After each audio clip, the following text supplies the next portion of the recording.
ఉన్న బంగారాన్ని విడిపించి ఆ రోజు ఆన్లైన్ రేటుకే మేము కొంటాం. Sharma gold company.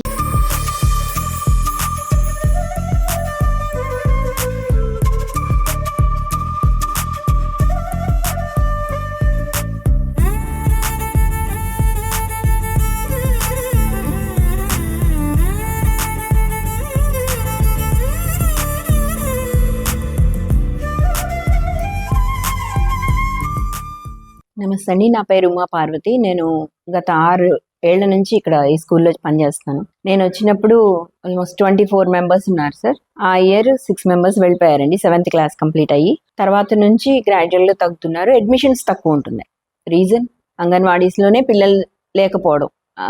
3 years కాగానే అసలు అంగన్వాడీలో కూడా వాళ్ళని జాయిన్ చేయకుండా డైరెక్ట్గా ప్రైవేట్ స్కూల్స్కి పంపించేయడం, ఇది చాలా పెద్ద రీజన్ అండి. అందువల్ల పిల్లలు జాయినింగ్ మన దగ్గర అడ్మిషన్స్ చాలా తక్కువ అవడం.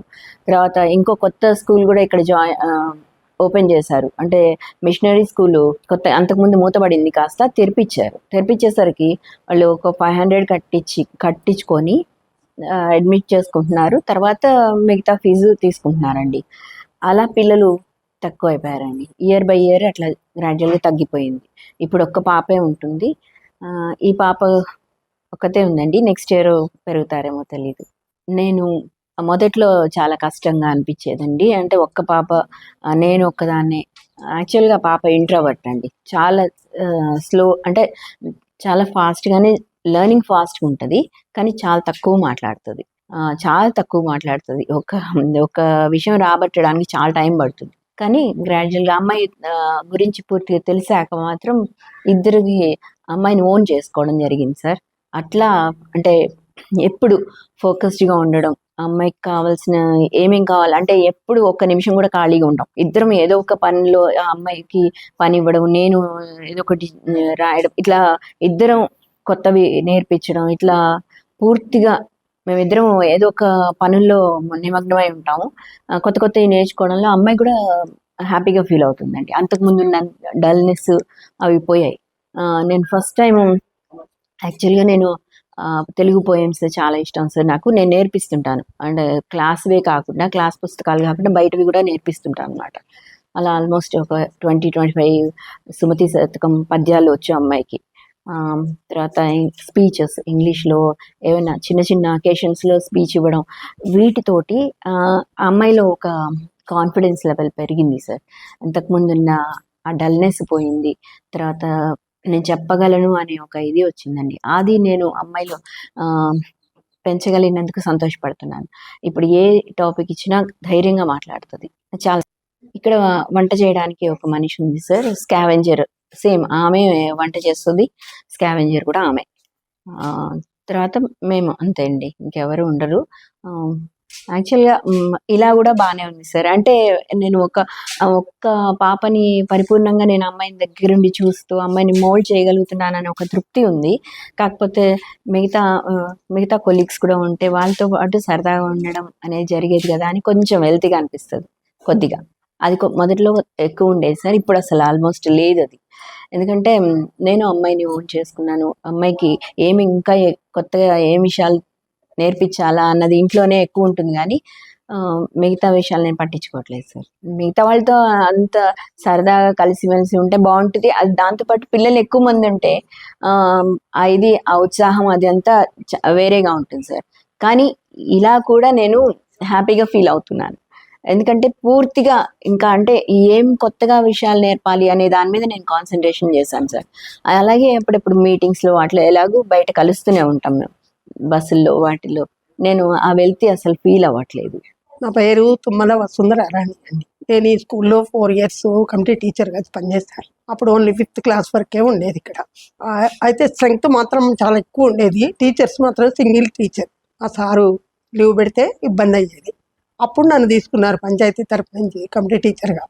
స్కూల్ కండక్ట్ చేయడానికి, క్లాసులు కండక్ట్ చేయడానికి కూడా రూమ్స్ లేవు అప్పుడు. కానీ చెట్టు కింద కూర్చోబెట్టి 2 క్లాసుల్ని 3 క్లాసులను కూడా ఒక్కొక్కళ్ళని కండక్ట్ చేసిన రోజులు అప్పట్లో. ఇప్పుడు ఈ పరిస్థితి చూస్తుంటే చాలా దారుణం అనిపిస్తుంది మాకు. అదే స్కూల్లో ఓటింగ్కి వచ్చినప్పుడు, ఇంతకుముందు విద్యా కమిటీలో మెంబర్గా కూడా ఉండేదాన్ని నేను.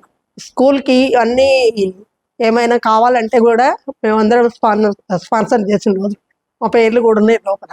టేబుల్స్ కానీ, ఫ్యాన్స్ కానీ, బల్లలు కానీ, ఆ పిల్లలకి ఫస్ట్ సెకండ్ థర్డ్ వచ్చిన పిల్లలకి అటెండెన్స్లో కానీ మరి వాళ్ళకి మార్క్స్లో కానీ వచ్చిన వాళ్ళకి ఈ కమిటీ నుంచి ఒక్కొక్కళ్ళు 116 116 116 అట్లా 7-8 మంది ఉండేవాళ్ళం. వాళ్ళందరం ఇచ్చేవాళ్ళం వాళ్ళకి పిల్లలకి వాళ్ళని. ఎందుకంటే ఎంకరేజ్ చేయటం కోసం, అటెండెన్స్ పోకుండా ఎంకరేజ్ చేయటం కోసం, మార్క్స్ బాగా తెచ్చుకోవడం కోసం అట్లా వచ్చేవాళ్ళం. మామూలుగా ఇండిపెండెన్స్కి 26th జనవరికి గిఫ్టులు కూడా ఇచ్చేవాళ్ళం కమిటీ తరఫు నుంచి. కానీ ఇప్పుడు పరిస్థితి చూస్తుంటే ఇంత దారుణంగా అదే స్కూలు ఎందుకు ఇట్లా మారిపోయింది, జనానికి ఇంత పిచ్చి ఎందుకు వచ్చింది ప్రైవేట్ స్కూల్ అంటే అని చాలా బాధ అనిపిస్తుంది మాకు. ప్రతి ఒక్కళ్ళండి పోనీ వాళ్ళకి ఏదైనా స్కూల్లో సీట్ వచ్చింది వెళ్ళారంటే అది వేరే విషయం. కానీ అట్లా కాకుండా పగలంతా కూలీ చేసి సాయంత్రానికి తినటానికి ఇబ్బంది పడే వాళ్ళు కూడా బస్సులు ఎక్కించి స్కూళ్ళకి ఫీజులు కట్టి బస్సులకు పంపిస్తున్నారంటే అది ఎంత దారుణమైన పరిస్థితితో అన్ని సౌకర్యాలు ఉంచుకొని మనం ఉపయోగించుకోవట్లేదంటే ఏంటి అసలు. ప్రైవేట్ పాఠశాలల మీద అంత వ్యామోహం దేనికి పెరిగిపోతుంది. బోధనలో ఏమైనా లోపం ఉందా అంటే లేదు, అంతకంటే మెరుగ్గా ఉంటుంది ఇక్కడ. ప్రైవేట్ స్కూల్లో, కార్పొరేట్ స్కూల్లో చదివే పిల్లల్ని మా ఇంటికి ట్యూషన్కి వస్తే వాడు ఒక లైన్ కంటిన్యూగా చదవలేకపోయాడు ఇంగ్లీష్. అదే గవర్నమెంట్ స్కూల్కి పంచాయతీ గుమస్తా గారు అబ్బాయి వచ్చి టకా చెప్పాడు. చూడండి మరి ఇంకెక్కడ ఉంది. వాడికి లక్షలు ఫీజులు కడుతున్నారు, వీడిని స్కూల్కి పంపించడానికి ఇబ్బంది పడుతున్నారు. ఊళ్ళో స్కూల్కి ఉపయోగం. విజయలక్ష్మి అండి, మాది నార్పనేనిపల్లి గ్రామం, వైరా మండలం నార్పనేనిపల్లి గ్రామం. మేము ఇక్కడే చదువుకున్నాం అండి ఈ స్కూల్లోని. అప్పుడు మా ఇంటి పక్కనే ఉండేది స్కూలు. చాలా మంది పిల్లలు ఉండేవారు, సార్ ఒక్కడే ఉండేవారు మాకు చెప్పడానికి. అప్పట్లో మేము చిన్నపిల్లలు అప్పుడంటే కనీసం 45-50 సంవత్సరాల క్రితం ఒక 60-70 మంది ఉండేవాళ్ళం మా కారు వాళ్ళం. అప్పట్లో చాలా మంది జాబులకు వెళ్ళిపోయారండి ఇక్కడ చదువుకున్న వాళ్ళు. కొంతమంది ఇతర దేశాల్లో ఉన్నారు, కొంతమంది డాక్టర్లు, ఇంజనీరింగ్ అని జాబులు చేసుకుంటున్నారండి. ఇప్పుడు ఈ స్కూల్లో చూస్తే స్కూల్ పిల్లలే లేరండి. ఏ గవర్నమెంట్ స్కూల్లో చూసినా పిల్లలే లేరండి, ప్రైవేట్ స్కూల్కి వెళ్ళిపోతున్నారు. ఎంత గవర్నమెంట్ స్కూల్లో కూడా ఇప్పుడు బాగానే చదువులు చెప్తున్నారండి, మంచిగానే ఉంటుంది గవర్నమెంట్ స్కూల్ చదువుకునే పిల్లలకి. మరి ఎందుకని వెళ్ళిపోతున్నారు ప్రైవేట్ స్కూళ్ళకి? మేము ఎందుకు పంపించకూడదు మా పిల్లలు పోవాలి. అక్కడ చదువుకునేది లేదు, ఏమి లేదు. ఒక పిల్లల్ని చూస్తుంటే అసలు వాళ్ళకి కాలు రాయటం కూడా రావట్లేదు, ABCDలు కానీ అవి కానీ. 2 సంవత్సరాలు 3 సంవత్సరాలు పోయి మళ్ళీ ఇంటి దగ్గరకు వచ్చినాక ట్యూషన్లో పంపిస్తారు పిల్లల్ని. అదే ఇక్కడ ఈ గవర్నమెంట్ స్కూల్లో పంపించుకుంటేనేమో బెటర్గా వాళ్ళకి. అందరూ స్కూళ్ళకి రావాలండి. ఈ స్కూల్ ఒక్క పాపే ఉంటుంది. అందరూ ప్రతి ఒక్కళ్ళు కూడా గవర్నమెంట్ స్కూల్లో పంపించి మంచి చదువు చెప్పించుకోండి. స్కూల్లో కూడా మంచి ఇంగ్లీష్ మీడియాలు పెట్టారు ఇప్పుడు. హాయ్, నా పేరు కీర్తన. నేను నార్పనేనిపల్లి గవర్నమెంట్ స్కూల్లో చదువుతున్నాను. నేను 4th క్లాస్ చదువుతున్నాను. మా టీచర్ పేరు ఉమా పార్వతి. నేను ఇక్కడ 4 years నుంచి చదువుతున్నాను. ఇక్కడ నేను ఒక్కదాన్నే చదువుతాను. మా టీచర్ ఏమో ఇంగ్లీషు, తెలుగు, మ్యాథ్స్, యూఎస్ చెప్తుంది. ఈ 4 సబ్జెక్ట్స్ ఇక్కడ చెప్తూ ఉంటుంది. మా మేడం ఇక్కడ బాగానే చెప్తుంది. మళ్ళీ నాకు పద్యాలేమో సుమతి శతకంలో కొన్ని పద్యాలు చెప్తుంది. అవి నాకు నేర్పించింది. ఉపకారికి నుపకారము విపరీతము కాదు సేయ వివరింపంగనపకారికి నుపకారం నెపమెన్నక సేయువాడు నేర్పరి సుమతి. సుమతి, మనకు మేలు చేసిన వానికి మేలు చేయడం గొప్పేం కాదు, మనకు కీడు చేసిన వానికి కూడా మేలు చేయడమే గొప్పదనం. చీమలు పెట్టిన పుట్టలు పాములకు 20 ఎట్లు పామరుడు తగన్ హేమంబు కూడబెట్టిన భూభేష్ల పాల జేరు భూమిలో సుమతి. నా పేరు నందిగామ అనిల్ శర్మ అండి. మా పాప నారపనేనిపల్లి గవర్నమెంట్ స్కూల్లో చదువుతున్నది. కీర్తన మా పాప పేరు. మా పాప ఒక్కతే చదువుతుంది స్కూల్లో. అందరూ కూడా ఈ ప్రైవేట్ స్కూళ్ళకి పంపిస్తున్నారు. అది కాకుండా గురుకుల పాఠశాలలో ఎక్కువ అయ్యేసరికి పిల్లలందరూ కూడా హాస్టల్కి పంపించేస్తున్నారు పిల్లలందరినీ. మెయిన్గా ఈ గురుకుల పాఠశాలలు బాగా పెరగటం వలన తీసుకెళ్ళి పిల్లలందరినీ దాంట్లో చేర్పిస్తున్నారు. అలాగే ఊళ్ళో పిల్లలు చాలామంది ఉన్నారు చదువుకునేవారు. వాళ్ళందరూ కూడా ప్రెస్టేజ్గా ఫీల్ అయ్యి ప్రైవేట్ స్కూళ్ళకి తీసుకెళ్ళి చేర్పిస్తున్నారు. కానీ గవర్నమెంట్ స్కూల్లోనే చక్కగా చదువు అనేది చాలా బాగుంటుంది. ఆ విషయం అందరికీ అర్థమైతే చాలా మంచిగా ఉంటుంది. పిల్లలందరినీ కూడా మన గవర్నమెంట్ స్కూల్లోనే చదివించాలి అన్న ఉద్దేశంతో మా పాపని ఆ స్కూల్లో చేర్పించాను. మా పాప ఒక్కతే ఉంది. ఆ పాప కూడా లేకపోతే స్కూలు ఎత్తేస్తారు ఇంకా దాదాపుగా. అందుకని మా పాపని కంటిన్యూ చేద్దాం అనుకున్నా. పోయిన సంవత్సరం 6 పిల్లలు ఉన్నారు. ఈ సంవత్సరం ఒక్కతే పాప ఉంది.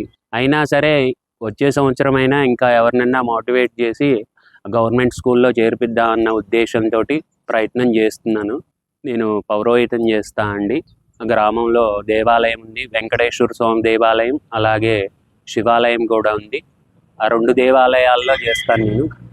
ఊళ్ళో గ్రామం పౌరోహితం కూడా చేస్తాను నేను బయటికి తీసుకెళ్ళి చదివించుకోలేక కాదు, కాకపోతే ఏంటంటే ఈ స్కూల్ మూత వేస్తారని చెప్పేసి కంటిన్యూ చేస్తున్నాను. అది కాకుండా మా అక్క వాళ్ళు, మా అన్నయ్య వాళ్ళు, మేమందరం కూడా అదే స్కూల్లో చదువుకున్నాం. మన గ్రామంలో దేవాలయం ఎలాగో ఆ స్కూల్ కూడా అట్లాంటిదే, దేవాలయంతో సమానం. మనం ఇక్కడికి వెళ్ళి స్వామివారికి కోరికలు చెప్పుకుంటాం. అక్కడికి వెళ్తే మనకి విద్య వస్తుంది చక్కగా. అందుకని 2 కూడా దేవాలయంతో సమానం. ఆ దేవాలయం ఒకసారి స్కూల్ మూతపడింది అంటే మళ్ళీ తెరిపించడం చాలా కష్టం. ఆ ఉద్దేశంతో మా పాపని ఆ స్కూల్లో చదివించడం జరుగుతుంది.